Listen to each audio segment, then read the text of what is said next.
বিএনপির ভারপ্রাপ্ত চেয়ারম্যান তারেক রহমান ১৭ বছর পর দেশে ফিরছেন। আগামী ২৫শে ডিসেম্বর তিনি দেশে ফিরবেন এমন ঘোষণা দিয়েছে বিএনপি। এ খবর শুধু দলের নেতাকর্মী নয়, সারা দেশের মানুষের মধ্যে সাড়া ফেলেছে।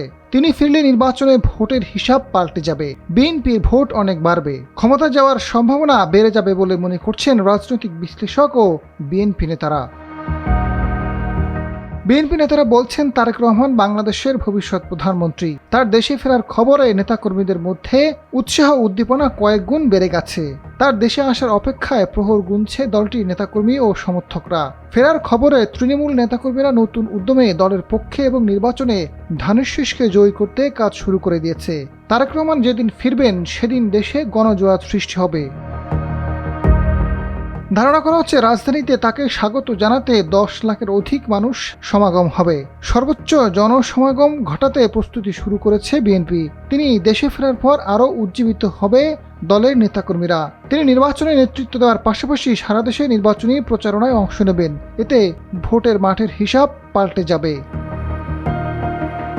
২০০৭ সালের ১/১১ জরুরি অবস্থায় তারেক রহমানকে গ্রেপ্তার করা হয়। পরের বছর ৩ সেপ্টেম্বর জামিনে মুক্তি পান। ১১ সেপ্টেম্বর চিকিৎসার জন্য সপরিবারে লন্ডনে যান তিনি। এরপর সেখান থেকে দলীয় কার্যক্রম পরিচালনা করে আসছেন।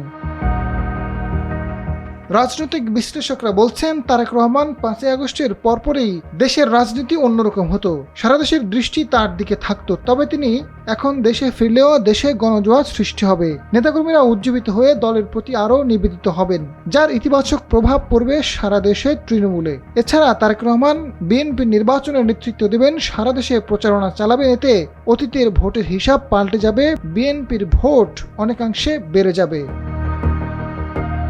তারেক রহমান দেশে ফেরার পর তার যে গুড ইমেজ তা কতটা ধরে রাখতে পারবেন সেটার প্রভাব পড়বে ভোটের মাঠে। তিনি যদি হাইব্রিড বিএনপি ও দুর্নীতিবাজদের কোণঠাসা করে রাখেন, মানুষের মাঝে তার ইমেজ উন্নতি হবে। এটা তার দলের জন্য সুবিধা বয়ে আনবে। তিনি ইমেজ ধরে রাখতে পারলে বিএনপির ভোট বাড়বে এবং তিনি বিজয়ী হবেন। আজাদ ফারুক, সময়ের আলো।